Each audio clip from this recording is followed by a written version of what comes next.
Ingram, Glenbeck, and Candace Owens. There is limited seating for this event, so go right now to ndcan.org. Again, that's ndcan.org to reserve your tickets today. 970 WDAY AM and 93.1 FM, Fargo-Moorhead.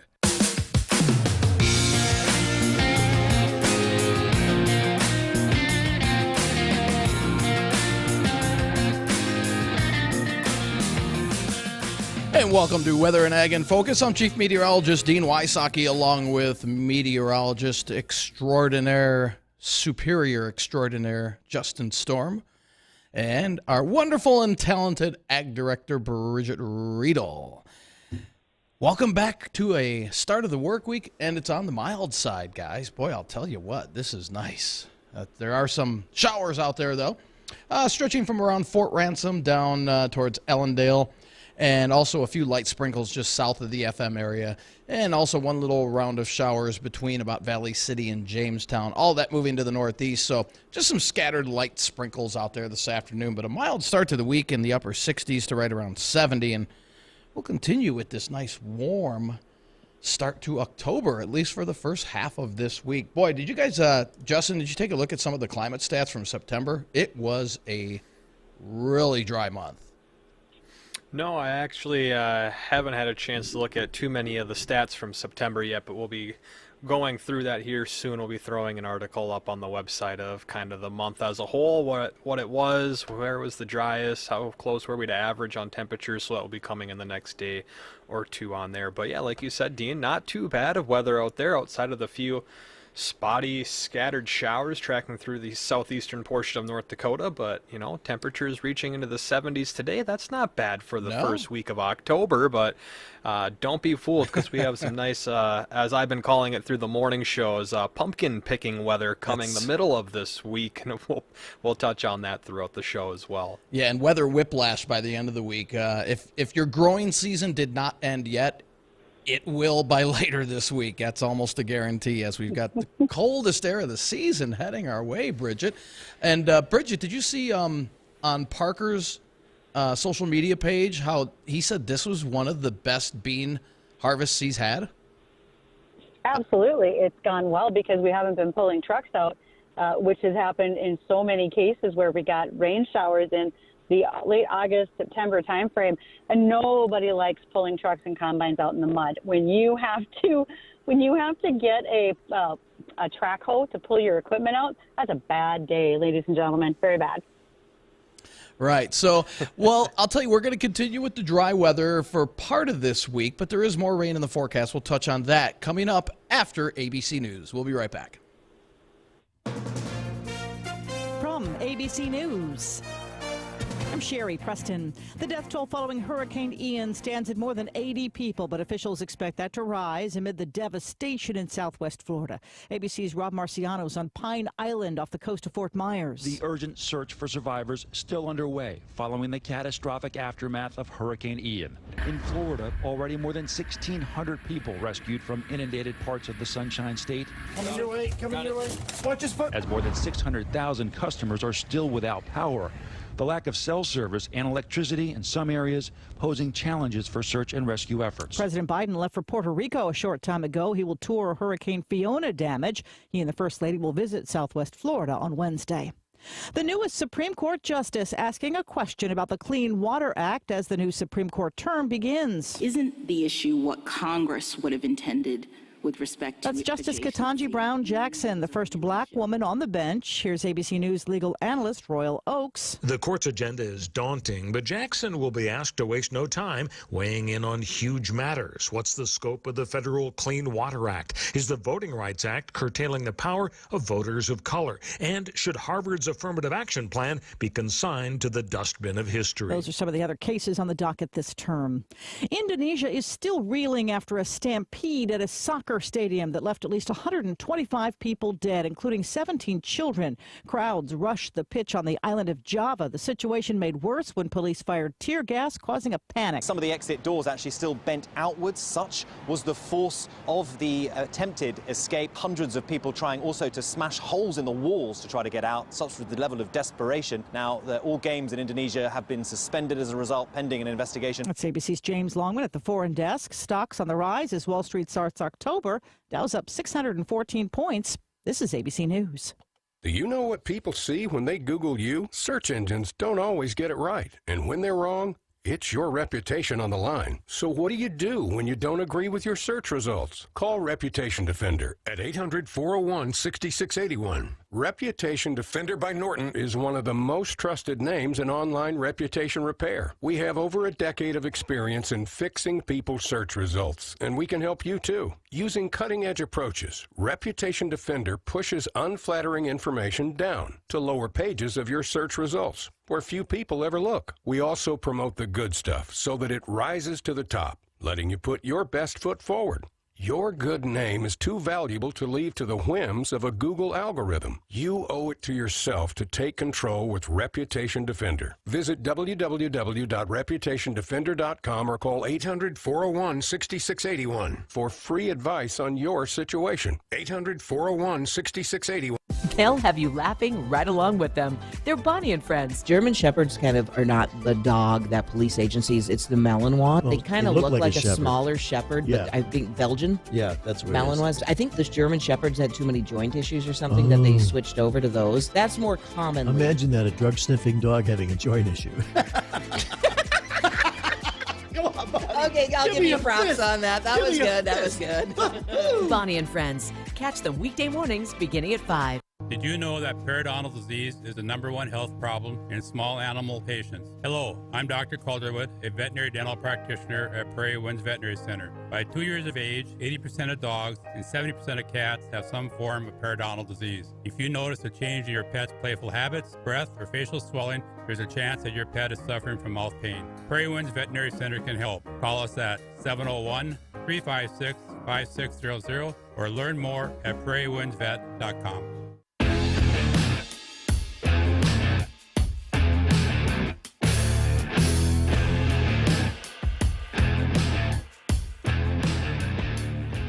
This afternoon, I'm meteorologist Justin Storm here with Chief Meteorologist Dean Wysocki and our Ag Director Bridget Riedel. And as we were teasing, we're going to be kind of having a little bit of weather whiplash throughout this week. It's a little bit of everything, a little bit of rain, a little bit of seasonable heat, and then we get some pretty cold weather coming through and a widespread hard freeze across most of North Dakota, extending over into Minnesota. Dean, what are we expecting throughout this upcoming week with this weather whiplash roller coaster ride that's about to happen? Right. Well, it's going to be mainly a dry week. Today and tomorrow, a few hit and miss showers. In fact, we're getting a few light sprinkles outside of the studios right now. And then there's some steadier rain stretching from about Fort Ransom through about Fullerton down towards Ellendale. Other than that, it's just really, really light stuff. A slightly better chance for some a little more widespread shower activity on Tuesday into Tuesday night. 1/4 inch at most, it looks like, so not a lot. And then the pick day of the week looks to be Wednesday with temperatures in the 70s. In fact, much of the northern and central plains with some nice mild weather midweek, but then a strong cold front hits as we head into Thursday. We go from 75 on Wednesday to 49, upper 40s on Thursday. Morning lows by Friday morning in the 20s. A widespread hard freeze, not just for the North South Dakota, down into Minnesota, and probably into portions of Iowa and the Great Lakes as well, before we rebound with dry weather as we head into the upcoming weekend. And later this week, we reset a brand new pattern of the LRC. So that will be later this week, and we'll be keeping a close eye on that and see how that pans out for the month of October and into November. So it looks like a pretty dry start to October after a very dry September. So let's get harvest done with the dry weather, and then hopefully we can kick it up a little bit because there's still some very dry conditions down. I was just down in the Twin Cities area over the weekend, and they're in really bad need for some precip down there. So it's very dry just to our south, and I don't see it breaking that pattern at least here for a week or 10 days. So not the best news for if you're wanting your lawn watered, but it is good news for harvest. We welcome the dry weather at least while harvest is going on. Yeah, and it seems like for the most part the temperature conditions will be favorable for beet harvest, with an exception for, a late overnight Thursday into Friday morning where we're going to see that hard freeze across the area. And we know we can't be picking the beets out when it's too cold or when it's too hot, but for the most part, temperatures stick around anywhere from the 40s to the 60s over the next about 7 to 10 days, so that should be very good weather for them. Not too wet, shouldn't have to worry about that. The only thing will be some windy conditions Wednesday night into Thursday, and then towards the beginning of next week we'll see another batch of wind coming across North Dakota. When we say wind, I'm talking wind gusts over 30 miles an hour, so it will turn a little windy for a couple days over the next 7 to 10, but overall I can't say the forecast is too bad. If you have not the biggest fan of the cooler temperatures in the upper 40s, hey, this Friday afternoon, Friday evening, you get done with work, grab the kids, bundle them up, go pick some pumpkins. It will be a nice day to do so. Wind not bad. Again, temperatures will be a little chilly, but you'll get mixed in with a lot of sunshine. So even though it'll be a little cooler, that sunshine will help keep you warm with the light wind. Right. And taking a look at some of our extended models, it looks like a pretty warm October. I'm not seeing any outside of this cold air mass coming in here later this week. Much of at least through mid-month and possibly a little later than that, we're looking at temperatures at or above normal. So could be a very mild October. We'll take that. Well, that would be all right. Yeah, right? Everybody would like that, you guys. And especially as we work our way through harvest, not fighting mud. I think I said before that the safety poles on the front of a lot of our sugar beet trucks, they're here for a reason. And the less we have to use them, the happier most of our farmers will be. Absolutely. Definitely. Now, Bridget, I wanted to ask you a question, because with this hard freeze coming through Thursday night into Friday morning, most everyone's done with their gardens. They're over it. But we all know I still got that one cherry tomato bush, and I call it a bush because it's 5 feet wide and 4 feet tall. So what am I going to have to do to make sure that that thing survives temperatures in the mid or upper 20s? Well, unless you would like to rent a truck dolly and haul it into your garage, you can try to cover it, but it sounds like we will be at seriously cold temperatures for an extended period of time. You might be out of luck. I think your tomato growing days are very numbered right now, Mr. Storm. So here's what I had in mind. I was going to take a big old portable ice fishing tent and just stick a little heater in there and let it go all night. Do you think that might do the trick? It would, but how bad do you need tomatoes yet? I can bring you some. It's my pride and joy. It's still growing. It's just completely full of cherry tomatoes. So I either got to pluck them all off and let them ripen on their own off the vine, or maybe keep it going for a couple days because it would last another week after that. But we'll see what I end up doing. We'll probably just let it die off. All right. Well, I'm hoping for the best for you, but I'd pick all your extra fruit. They will green up after you've brought them in the house, and I bet that will be a great discussion point when we have Randy Nelson on, who is our Clay County Extension educator. He'll join us on Friday so we can talk about some of those fall harvest things that we want to be doing, whether it's in our yards, and then we'll also talk about things that are going to be going on in the field as well. We've got a great lineup of guests this week, and yet even today we will have Zola Anderson is joining us today, and she's going to be here to talk about the Minnesota Beef Ambassador program with us. She is indeed a Minnesota Beef Ambassador. She's also a college student, and looking forward to hearing all the things that she has to share about what she does in that program. So that'll be great. Yeah, definitely will be, and we'll have her up here coming up next, so stay with us. Weather and Ag in Focus will be right back. When the weather cooperates here in the valley, our instinct is to race outdoors and work on that honey-do list. As you mow the lawn, you notice that your steps have shifted, the driveway is beginning to crack, and your new addition is sinking. Hi, Gus here with Precision Concrete Cutters and Ramjack North. Whether it's polyjacking or piers, we have a solution.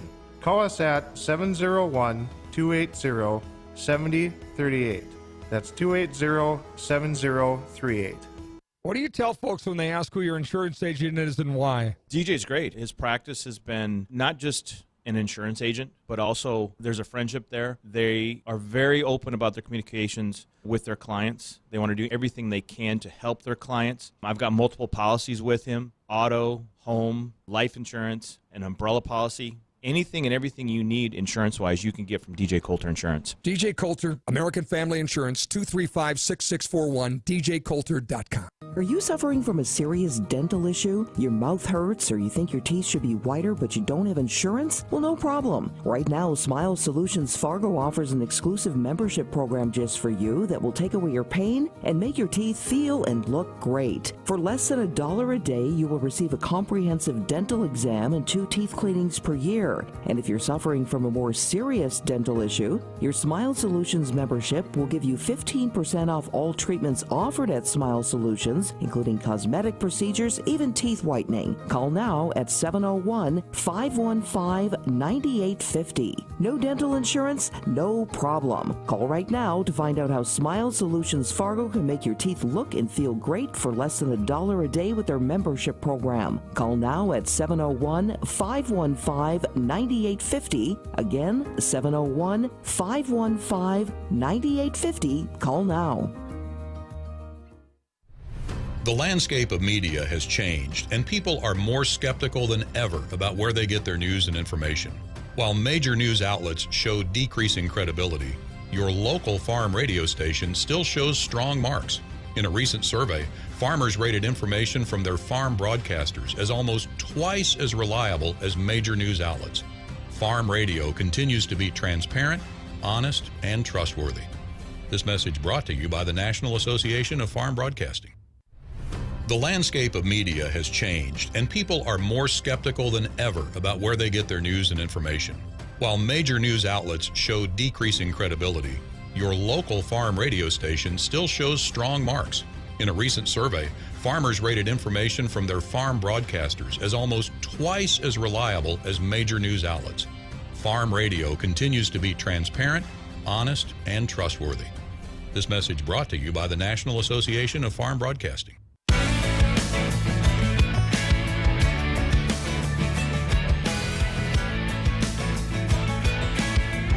Welcome, everyone.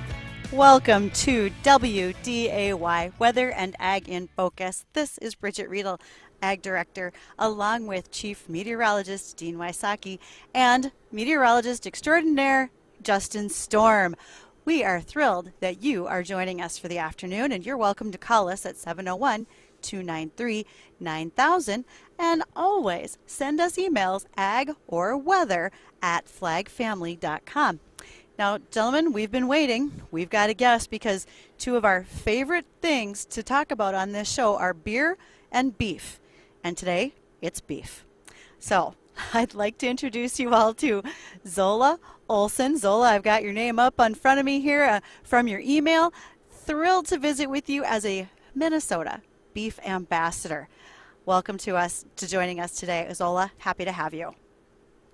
Well, thanks for having me. Well, tell us about the beef ambassador. Where's little Zola from? Where'd you grow up and how'd you get into doing this? So I grew up in Montevideo, Minnesota, so it's a little bit southwestern Minnesota. And I didn't really grow up in a beef background at all. We lived on a farm out by my grandparents for a while, and when I was 13, I applied for a leadership grant in Chippewa County for their 4-H program, and I ended up receiving a little bit of funds to purchase my first heifer, and that's just kind of how I got started. And since then, I've grown to the point where I've started showing and raising my own cattle. I've started marketing my cattle, and just started blossoming from there. That's fantastic. And now you said you started your herd, but now you're also a college student. Where are you going to school and what are you majoring in?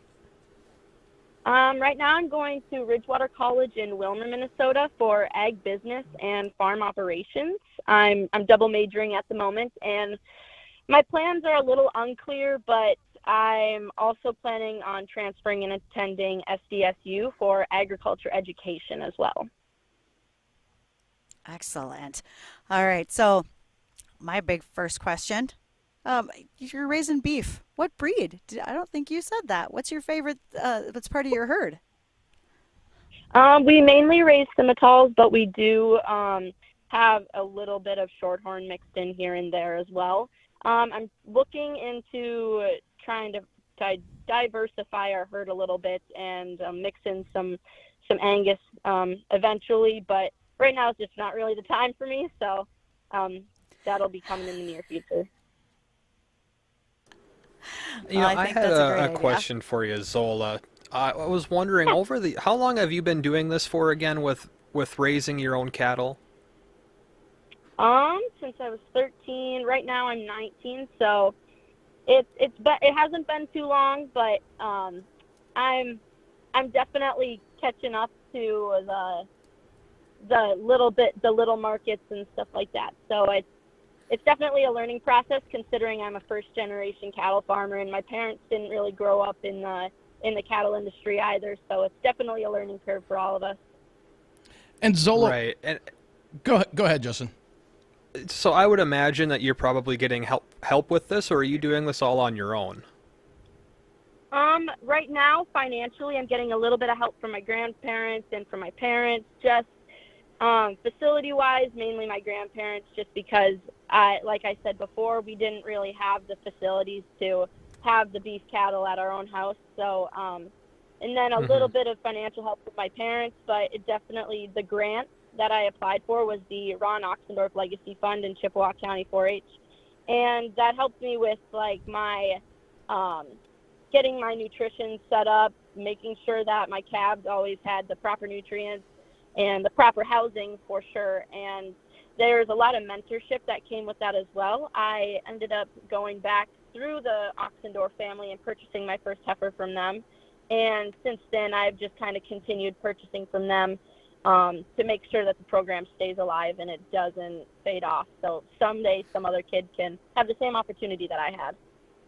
Right. And over the last handful of years with this, how have things been going in regards to, you know, the whole COVID thing happened, supply chain, then we get hit with the inflation. How has like the change and all of that been affecting you on your operation that you have going on right now? Has it become a little more difficult, or are you hanging in there all right?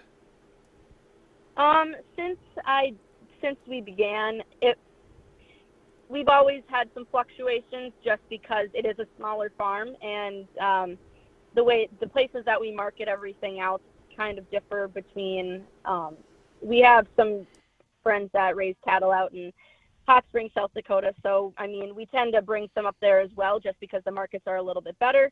But around here, it just kind of depends on the week, depends on the month, depends on the day. So it all in good time. It's just different here and there every time. And Zola, for those not aware, what exactly does a Beef Ambassador do? So the Beef Ambassador program is an advocacy program for youth in Minnesota to just kind of spread the good word of the beef industry and everything that it has to offer. I remember coming in not knowing much about beef. I had a lot of different mentors that were my age and even adults. And it was really nice to have that perspective of they raise the cattle, they market their cattle, they feed out the cattle. They had a hands-on experience and connection with all the beef that they had marketed. And there's just that much better of a connection that you can give to your consumers by having that experience. And you can definitely tell the emotional connection that they have to the beef industry through that experience. Well, you're a busy person then. Now, do you travel throughout the whole state?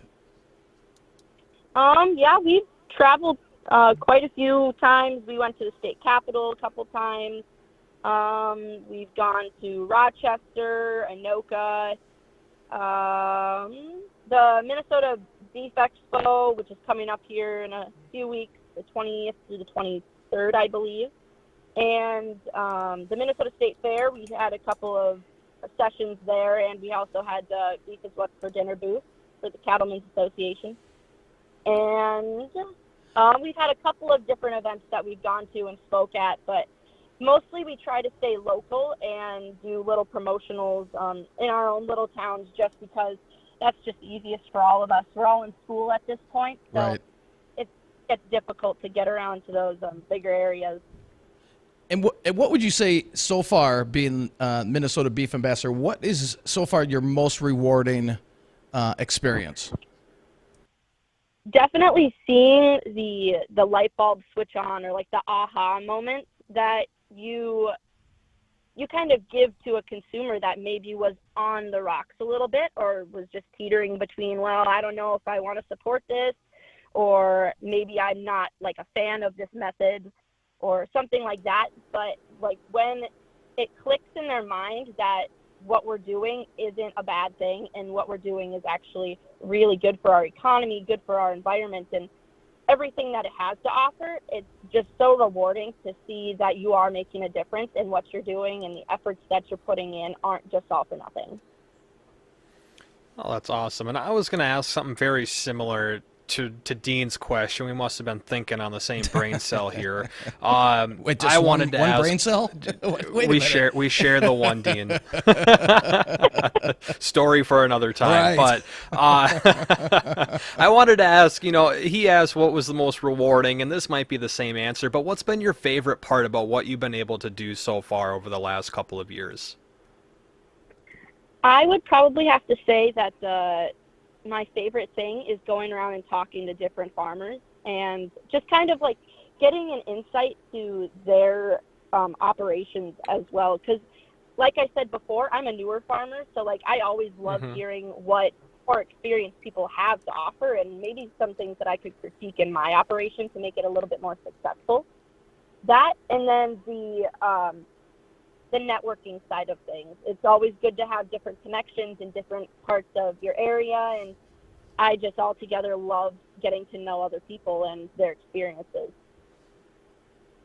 Oh, that's great. Well, thank you very much for that answer. And if you're out there listening and you got a question that you'd like to ask Zola, feel free to reach out to us at 701-293-9000. Again, that phone number to our studio lines here is 701-293-9000, or you can always send those questions to our email, weatheroregg@flagfamily.com. We're going to hit bottom of the hour here really quick, and when we come back, we'll continue our conversation with Zola. Again, remember that phone number, 701-293-9000.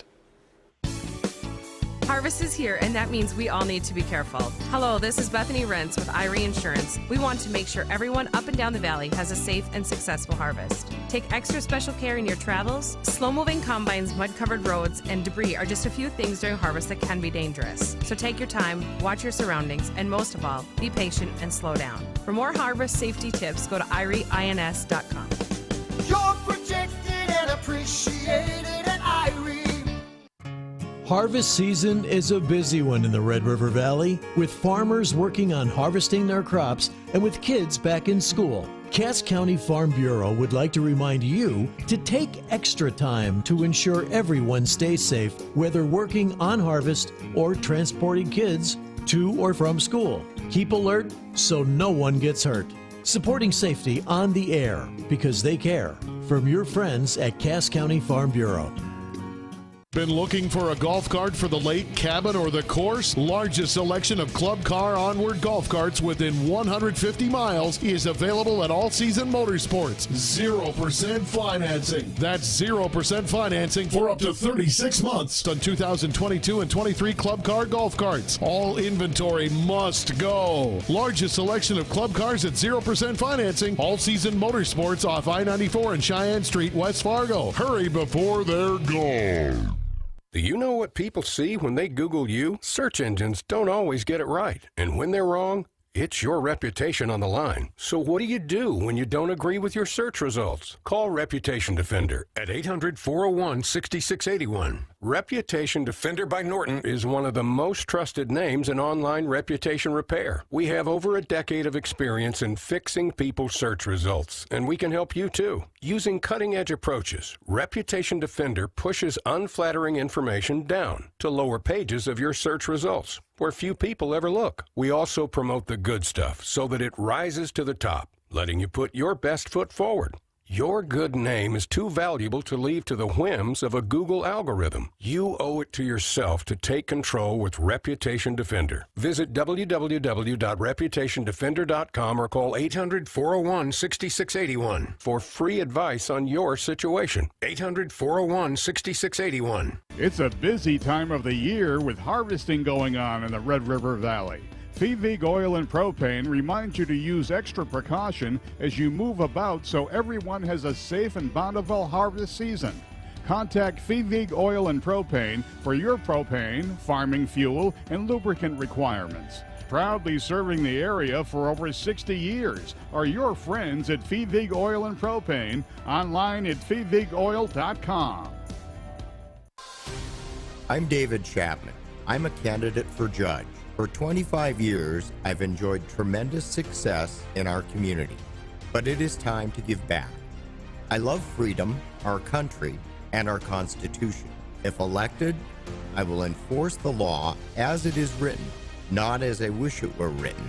I invite you to visit Chapman for Judge on Facebook, and I would be honored to serve.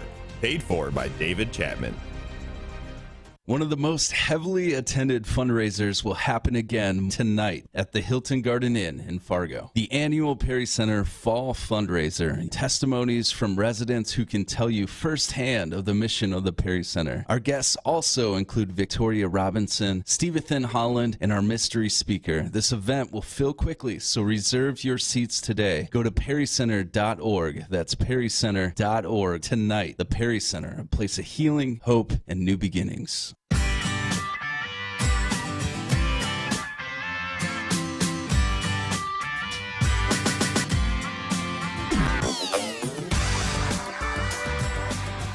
And welcome. So glad that you are joining us here on WDAY Weather and Ag in Focus. I'm Bridget Riedel, Ag Director, along with Chief Meteorologist Dean Wysocki and Justin Storm, Meteorologist Extraordinaire. Yeah, sooner or later we're actually going to get a real sound effect, except for me spitting on my mic. Okay, so we have a great guest with us today, and that is Zola Olson. She is a Minnesota beef ambassador. And for those who are listening, you are welcome to go right ahead and call us at 701-293-9000 for questions that you might have. And if you're watching us on Acres TV through the app or streaming online, you're also welcome to send us emails, ag or weather, at flagfamily.com. Zola, my next question for you would be, so how do you get to be an ambassador? Where did that start? So last year, around this time of year, it was at the Minnesota Beef Expo. I think it was a few days prior. I had to fill out an application. It took a little bit more than a few days, so definitely don't start a few days beforehand. But the applications are due a couple days before the Beef Expo begins. You just go through, fill out your experience within the beef industry, if you have any at all. And you send in your application beforehand. You are asked to attend the ambassador contest, which also happens at the Minnesota Beef Expo. So you show up, you pretty much come into a room, you sit with all of the different competitors with you, and they put you through about 3 rounds of different contests. So the first round that I was put in was a mock consumer interview. With that would be maybe a conversation you'd have in a grocery store or out in public, or for somebody that is a little hesitant into buying into the beef industry and the products and all that it has to offer. The second thing that we had to do was a more of a industry standpoint. So maybe another farmer had some questions about how maybe they can improve their sustainability in the beef industry, or maybe they can try this new method of marketing their beef somehow.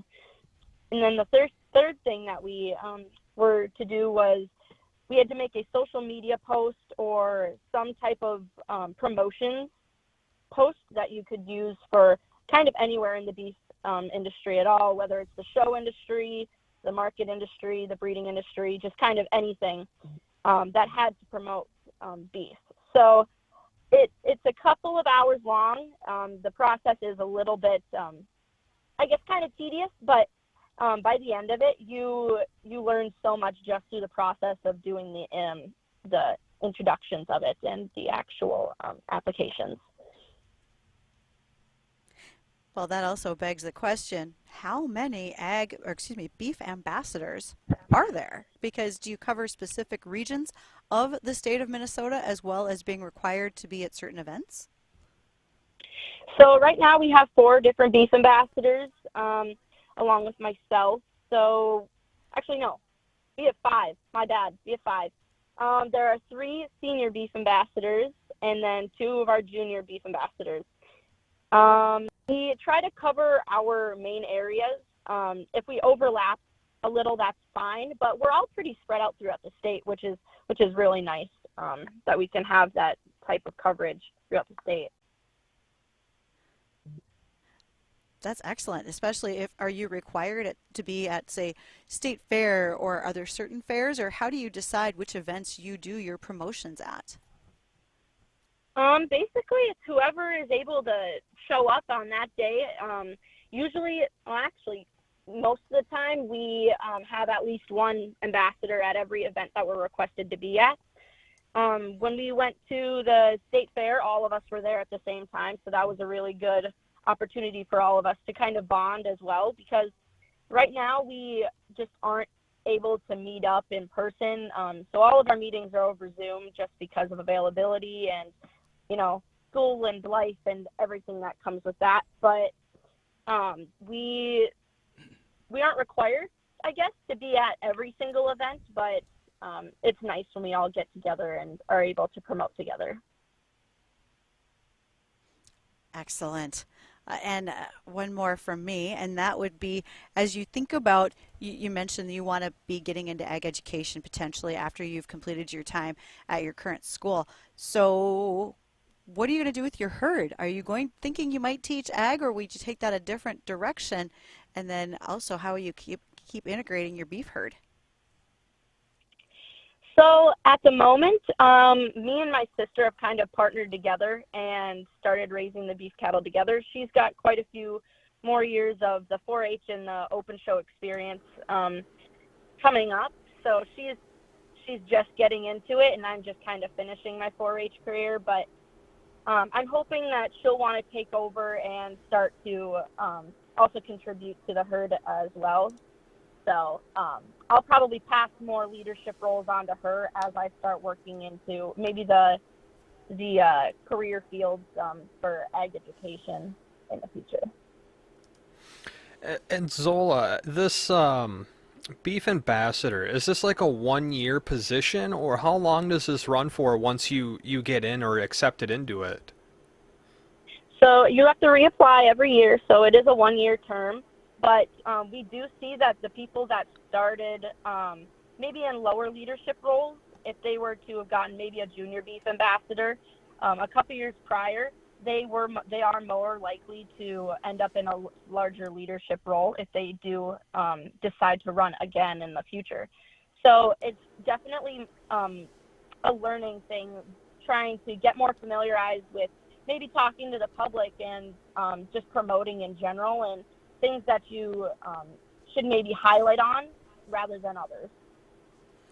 I see. And is there like a total, like, can you only do this for 2 or 3 times, or is it kind of an unlimited amount of times that you can apply and be accepted or chosen? I believe, if I'm not mistaken, that you can just keep on running over and over again.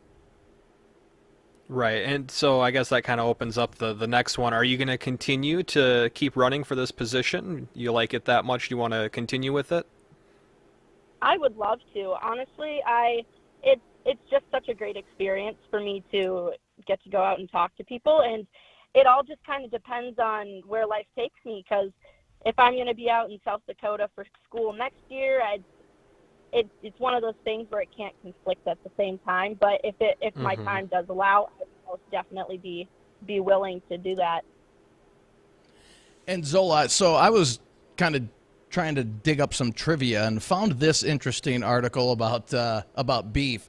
And maybe you know this already, but this is a fun little trivia fact you could throw at some of your friends. So McDonald's produces how many hamburgers per second? How many hamburgers do they sell per second throughout the world? Any clue? I want in on this bet. Okay. Do you know it, Bridget? I want to make a bet. I think because I'll bet on anything. Right. I think it's less. I'm pretty sure it is less than 100. I would venture a guess. I'm going to peg it some. You're so close. All right. I'm going to say it's about 60 because you have 60 seconds on that. 75. Very close. 75 hamburgers per second throughout the world. That's just McDonald's. That's just McDonald's, right? So, boy, that's a nice little beef trivia fact there for you. Yeah. I'll have to write that one down for future reference. Right. So, Zola, this has been great fun to learn more about the Beef Ambassador program. 2 questions. If someone wanted to know more about it, where would they go to find out, number 1, especially if they wanted one of you to attend their event? And 2, how about you? How could people find you via social media, etc.? So we do have a Minnesota Beef Ambassador Facebook page and Instagram, which is just at Minnesota Beef Ambassadors. No spaces, no capitals. And our Facebook page is the same thing. They're both kind of linked together. We do have a little website that is connected with the Minnesota Beef Expo just because it is a portion of it. So you can go into the Minnesota Beef Expo page, and there should be a drop down that says Minnesota Beef Ambassadors. And to get a hold of me, I have Instagram, I have Facebook, and you can contact me at Zola_Olson, and that's pretty much the same for Facebook as well. They're linked together. With any questions that you may have, I can get you information on the different upcoming drawings that we have. We have applications that are going to be due here pretty soon for the upcoming Minnesota Beef Ambassador program. And just if you want to talk beef, I'm always good for a good conversation about beef. Awesome. Well, thank you very much, Zola, for joining us on Weather and Ag in Focus. And Ed, you had mentioned earlier in our conversation one of your favorite parts was networking, and I think you might have just picked up a few people to add to that network. So if you need any help finding a contact for something, reach out to us, and we might be able to help you out find somebody in the ranching or the beef world out there. We've spoken with a lot of people involved in that part of the industry. So again, Zola, thank you very much for joining us, and we hope you have a great rest of this weekend into the next year. Well, thank you very much for having me. I really appreciate having this opportunity to come on and just kind of spread the good word of the beef industry. So thank you very much. Oh, you are very welcome. Well, stay tuned. Weather and Ag in Focus will be right back. We got a handful of ag topics that we need to get to, and a couple of them are pretty interesting. We're going to talk about the Swiss voters are deciding to vote on factory farming law, and the American Ag Retail Association is encouraging members to bring Congress to their door, and something about OSHA's rule that will affect grain facilities. So stay tuned. We'll touch that and a few other weather-related things coming up after the break. The Jay Thomas Show. Does chesting mean masking is over now? Because now I'm confused again. A rim shot of that one. I don't know about if means masking is over, but I guess your tube top could double as a gator now. So there you go. Leave on a high note. Oh, man. Oh, God. That is awesome. Weekdays 2 to 5 here on WDAY. Do you wonder why so many young people are identifying as transgender? Are you concerned with how this movement is impacting the next generation and our country? Do you want to engage on the transgender topic but aren't sure where to begin or what to say? If you want answers to these questions and more, go to ndcan.org, ndcan.org right now, and join us in Bismarck on October 15th for North Dakota's first Conference on Gender. Become inspired and empowered to weigh in on the most significant cultural and political issue of our time. You will hear from expert speakers such as Epoch Times journalist Alex Newman, author of Crimes of the Educators, and former transgender Walt Heyer, who has been featured on Laura Ingram, Glenn Beck, and Candace Owens. There is limited seating for this event, so right now go to ndcan.org. Again, that is ndcan.org to reserve your tickets today.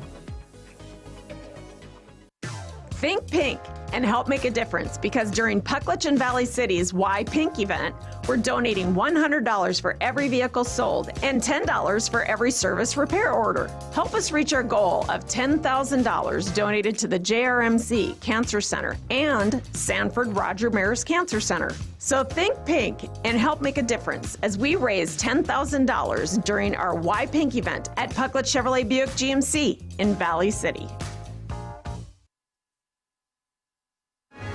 A mostly quiet, uneventful day in the ag trade on Monday. This is the American Ag Network. I'm Jesse Allen with this closing market update. Well, it was largely a choppy, uneventful day in the grain and oilseed markets as the markets generally firmed overnight, but the day session started with traders unwinding the corn, soybean, and wheat-soybean spreads put on following Friday's USDA reports that produced big losses in beans versus gains in corn and wheat. We saw soybean prices get lifted this morning at the expense of corn and wheat, but then all three ended up doing okay as we got to the close. Chicago wheat, the one exception, some red numbers there, modest losses in Chicago wheat. It was generally risk on Wall Street here today as the fourth quarter kicked off on a positive note. The positive money flow at the outside markets helped out the ag trade a little bit as well. The protein sector largely in the green as well on the day, getting a boost from the optimism seen on Wall Street on Monday's session. Overall, a fairly quiet but not a bad day in the ag commodities on the day Monday. Final numbers for Monday's session. December corn, that was up 3 1/4, 680 3/4. March corn up 3 1/2, 687 1/2. November beans up 9 1/4, 1374. January beans up 8 1/2, 1384. October bean meal up 240 a ton, 405.60. Bean oil October up 153 points, 66.88. December Chicago wheat 9 1/2 lower, 912. March down 7, 925. Kansas City wheat December down 2 3/4, 988 3/4. March up a quarter penny, 985 1/2. December spring wheat down 2 1/4, 979 3/4. Spring wheat for March unchanged at 985. October hogs down 45, 88.77. December up 150, 77.72. October feeder cattle 135 higher, 175.52. Live cattle October up 105, 144.32. December live cattle up 97, 148.02. You're listening to the American Ag Network. That's closing markets. I'm Jesse Allen reporting.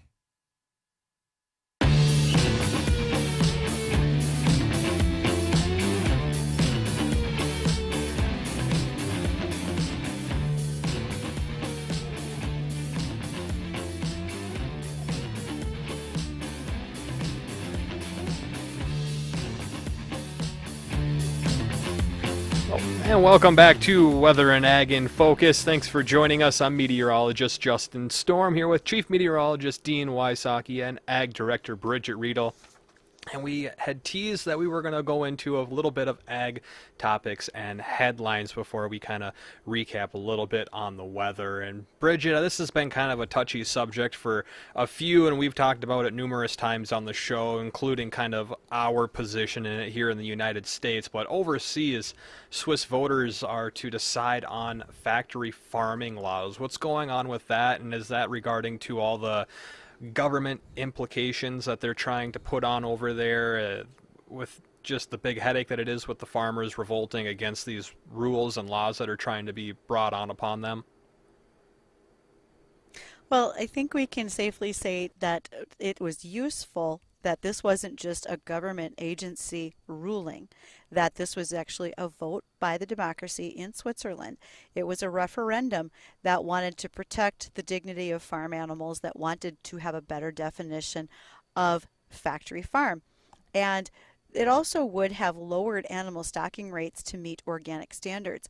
Switzerland has some of the toughest animal welfare laws in the world. And so they actually are doing a really good job already. Now, this vote has actually taken place. So if you heard me speak about it earlier this morning, I have new information that it has taken place, and it did go by a vote of the public to shoot down this corporate farming definition.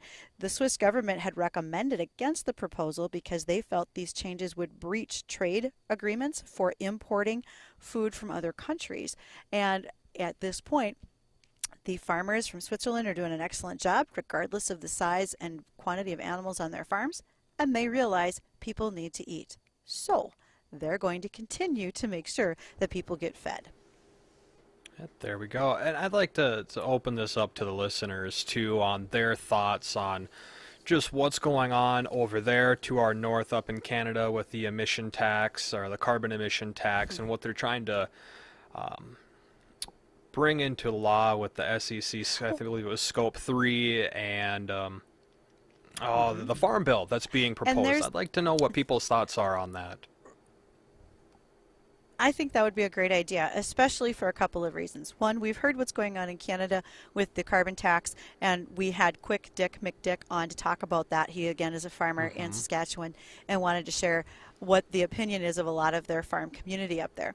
Secondly, as we think about what's going on with our own upcoming midterm elections and the Farm Bill, again, a lot of folks may not realize that a majority of the Farm Bill dollars, like 80% of them, certainly 2/3 at the very bottom, focuses not on the actual farm, but on nutrition, school nutrition, SNAP benefits, those types of things. And so we need our legislators and congressional leaders to be very up to date on what it means to affect the farm as well as nutrition, when so many of our legislators do not come from farm backgrounds. So one of the ways that that can happen is the American Ag Retail Association is recommending that people invite their legislators and congressional leaders to their operations, whether it's a farm or a retail location, and explain to them in real time what truly happens here, so that those leaders can be up to speed on what really needs to be done and what can affect positive change. And I want to, again, open up that phone line, 701-293-9000. We have a couple moments before our show ends here at the top of the hour, but if you'd want to just get in for a few seconds and voice your opinion on that, feel free to reach us. And that kind of leads into a caller who called in earlier before our show actually started, Bridget, and they had a question involving Hurricane Ian and if this is going to affect the prices of oranges or not. And I thought that was just the perfect segue, because we're going to be having a guest on in the future, and that's a citrus agronomist down in Florida who is heavily invested, or not invested, but involved with the citrus crop down there. I think you could say invested and involved. I think both of those are fine terms to use, and we will be able to do that. He is in the Fort Myer area. We want to let him get some cleanup in his personal life before we start talking about the citrus crop. And some may laugh because you think about orange juice in the movie Trading Places and how they wanted to make their money by using orange juice in the stock exchange as a commodity crop. But the reality is, I think we will likely see changes in pricing because, if I'm not mistaken, and we'll learn more soon, that we are probably at a time where not necessarily harvest, but bloom for those oranges. And if we knock all the blooms off, it's like the apple trees in Dean's backyard. Once you knock them off, you're not going to get fruit. That would be a downside. Well, an even worse aspect of that is if the trees themselves go down, because then you're not dealing with just we missed this season of oranges. I mean, you got to wait for those trees to grow back before you start getting another crop out of them. So it's going to be interesting to find out what the citrus crop is looking like down there in Florida, especially because they do 70% of citrus in the United States. Not that we can't outsource for it, but locally grown citrus would always be better, and in my opinion, a bit cheaper and probably better quality. No doubt. I would agree with that. Yeah. So speaking of that weather, how's it going to look around here, guys? Well, we've got a few light scattered showers. Taking a look at radar right now, stretching just northeast of Fargo out towards the Lisbon area, stretching southward toward Oaks and Ellendale, all that moving northeast. So most of the steadier, and even that is light shower activity, is going to remain just to the west of the valley here, but can't rule out a few isolated sprinkles. But if you have outdoor plans, go ahead. Should be okay. And then we're staying mild through the middle of the week with temperatures in the 70s. Another chance of some shower activity coming in on Tuesday night, and then the bottom falls out by the end of the week with temperatures falling to the upper 40s for daytime highs. That's a sign of fall. But we rebound pretty quickly as we head into the weekend. With temperatures coming back into the 60s. I was just taking a look at the U.S. Drought Monitor map, and boy, oh boy, it's Let's hope we get some appreciable fall and even into winter precip, because areas of the western parts of North Dakota here under a moderate to the far western part of the state under severe drought, and that extends into northern Montana where it becomes extreme drought conditions. The only place in the U.S. really escaping the drought conditions, generally Great Lakes, Ohio Valley, southeast, and mainly to the East Coast. So the eastern, we'll say the eastern third of the U.S. in pretty good shape, but boy, the Central Plains, Southern Plains, all the way out to the West Coast, the whole state of California in some form of drought, ranging from severe drought to exceptional. We just really need to get a big pattern change in here as we head into the upcoming winter, and we're getting at least early indications here through the fall that that big ridge is going to remain anchored over the West Coast, and that is not helping their drought conditions at all, because just think of that big ridge as a brick wall, and these storm systems can't really break through that brick wall. They have to go up and over it typically, and that just alleviates any big storms coming into the West Coast, at least through the first part of fall here. And boy, I don't know, Justin. I'd be surprised if that pattern changes a whole lot as we head into this upcoming winter. Yeah, it's just something we're going to have to watch and wait to see how it evolves, how this New Year's LRC pattern is going to unfold, and that's all about to reset in just a couple of days, so we'll touch on that here throughout the coming week. Still have numerous ag topics to get to over this week as well, and it's a week booked of interviews, and we'll have another one not tomorrow but on Wednesday, so stay tuned. Weather and Ag in Focus will be back tomorrow 1 to 2 o'clock in the afternoon. It's 2 o'clock. The Jay Thomas Show is coming up next. 970 WDAY AM and 93.1 FM, Fargo Moorhead.